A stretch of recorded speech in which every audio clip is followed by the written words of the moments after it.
মৰমৰ ছাত্ৰ ছাত্ৰীসকল, আজি আমি আকৌ এটি বেলেগ কবিতা লৈ আহিছোঁ। দশম শ্ৰেণীৰ জিকিৰ কবিতাটো আমি আজি আলোচনা কৰিম।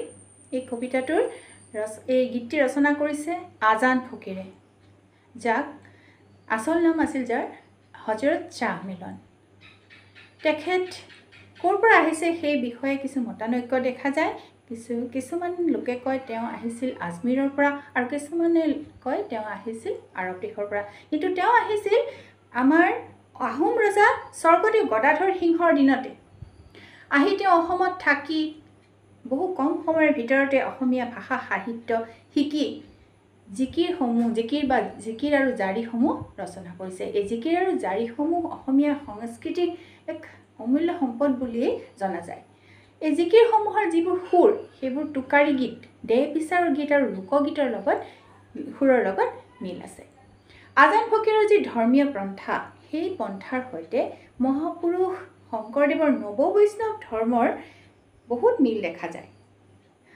আৰু এই যি জিকিৰ আৰু জাৰিসমূহত ইছলাম ধৰ্মৰ যি ভাৱাদৰ্শ, ইহকাল পৰকালৰ কথা, জীৱনৰ ক্ষণভংগুৰতাৰ কথা আৰু ব্যৱহাৰিক জীৱনৰ অন্যান্য কথা আৰু ধাৰ্মিক জীৱন এটা কেনেকৈ অনুকৰণ কৰিব পাৰি, তেনেধৰণৰ কিছু কথা ইয়াত প্ৰতিফলিত হয়। এই জিকিৰটো আমাৰ দশম শ্ৰেণীৰ যিটো জিকিৰ, সেইটোৰ আমাৰ এই পাঠ্যপুথিত সন্নিৱিষ্ট কৰাৰ মূল লক্ষ্য হৈছে ছাত্ৰ ছাত্ৰীসকলৰ মাজত সমন্বয়ৰ সৃষ্টি কৰা, মিলা প্ৰীতি বঢ়োৱা আৰু তেওঁলোকৰ মনৰ পৰা ধৰ্মীয় ভেদাভেদ আঁতৰাই মানৱ প্ৰেম জগাই তোলা। আৰু এই জিকিৰটোতো মানৱ জীৱনৰ ক্ষণভংগুৰতাৰ কথা কোৱা হৈছে আৰু আত্মাৰ কথা কোৱা হৈছে, আৰু কি কৈছে যে মানুহে কেনেকৈ মানৱ ধৰ্ম অনুকৰণ কৰিব লাগে সেই বিষয়েও কোৱা হৈছে। এতিয়া আমি কবিতাটো লৈ যাওঁ, গীতটো লৈ যাওঁ। গীত নহয়, আচলতে এইটো প্ৰাৰ্থনা। এই প্ৰাৰ্থনাটোত শ্বাহ মিলন অৰ্থাৎ আজান ফকীৰে কেনেকৈ নিজৰ মনৰ ভাৱ প্ৰকাশ কৰিছে আমি চাওঁ আহা। ৰহমৰ গিৰিহত তুমি আল্লাহ চাহাবু যদি কৰা দৰিয়াৰ পাৰ, যে তুমি যদি দয়াৰ মালিক হোৱা, ৰহম মানে দয়াৰ সাগৰ, আমিও কওঁ দয়াৰ সাগৰ, দয়াৰ মালিক হোৱা, তেন্তে মোক এই মায়ামোহৰ জীৱনৰ পৰা, সাগৰৰ পৰা, এই দুখৰ সাগৰৰ পৰা মুক্ত কৰা। চিন্তু হেৰা মূৰমন আল্লাৰ নামত, সজু হেৰা মূৰমন গুৰুৰে পাৱত। যে তোমাৰ নামেই আল্লাহ, সেই আল্লাহ তোমাৰ নামেই মই স্মৰণ কৰোঁ আৰু তোমাকেই প্ৰাৰ্থনা কৰোঁ বাৰে বাৰে। পানী মৰে পিয়াহত, অগ্নি মৰে জাৰত, খুদা ৰচুল লুকাই আছে মুমিনৰ আঁৰত। পানীয়ে তৃষ্ণা দূৰ কৰে মানুহৰ, আৰু অগ্নিয়ে মানুহক শীতৰ পৰা ৰক্ষা কৰে। কিন্তু পানী আৰু অগ্নিৰ এই গুণৰ বিষয়ে পানীয়েও নাজানে আৰু অগ্নিয়েও নাজানে।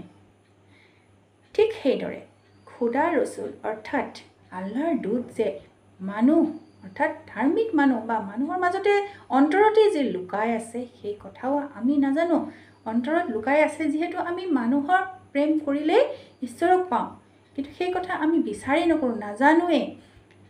সেই নাজানি পেলাই কি হয়, আমি আল্লাহক বিচাৰোঁ বা ভগৱানক বিচাৰোঁ। একো নাজানোৱে, আমি আল্লাহক চিনিয়ে নাপাওঁ, অথচ ভগৱানক চিনিয়ে নাপাওঁ, অথচ আমি বিচাৰি থাকোঁ বাৰে বাৰে দুখৰ সাগৰ পাৰ কৰিবৰ বাবে। খুদা ৰচুল লুকাই আছে নকৰা বিচাৰ, মক্কাৰ দুৱাৰত বান্দা মাৰিলা সঞ্চাৰ। খুদা ৰচুল অৰ্থাৎ আল্লাহৰ দূত যে লুকাই আছে মানুহৰ অন্তৰত, সেই কথা বিচাৰ নকৰি আমি পুণ্য লাভৰ কাৰণে বাৰে বাৰে মক্কালৈ যোৱাৰ কথা ভাবোঁ। যিহেতু সকলো মানুহ মক্কালৈ যায় পুণ্য লাভ কৰিবৰ বাবে, পাপ খণ্ডন কৰিবৰ বাবে, সেইকাৰণে সকলো কি হয়, বাকী দেখাক দেখি গৈয়ে থাকে, মক্কাতহে পুণ্য আছে, এনেকুৱা আমাৰ চিন্তাধাৰা। মক্কাৰ দুৱাৰত চাহাব জীৱই মাৰে তালি, যেনে হালে শোলৰ লগত দৰিকাৰ টপালি। যেনেকৈ শাল আৰু শ'ল মাছৰ লগত দৰিকণা মাছৰ টপালিৰ কোনো প্ৰভাৱ নাথাকে, নহয়, কোনো তুলনা নহয়। ঠিক তেনেকৈ মক্কাৰ দুৱাৰত আল্লাহ বা ঈশ্বৰক আমি নাজানোৱে, চিনিয়ে নাপাই পেলাই মক্কাৰ দুৱাৰত যিমান আমি জিকিৰ গাই নাথাকোঁ, যিমানে প্ৰাৰ্থনা কৰি নাথাকোঁ কিয়, আমি আল্লাহক নাপাওঁ। আল্লাহ আমাৰ পৰা বহুত দূৰলৈ গুচি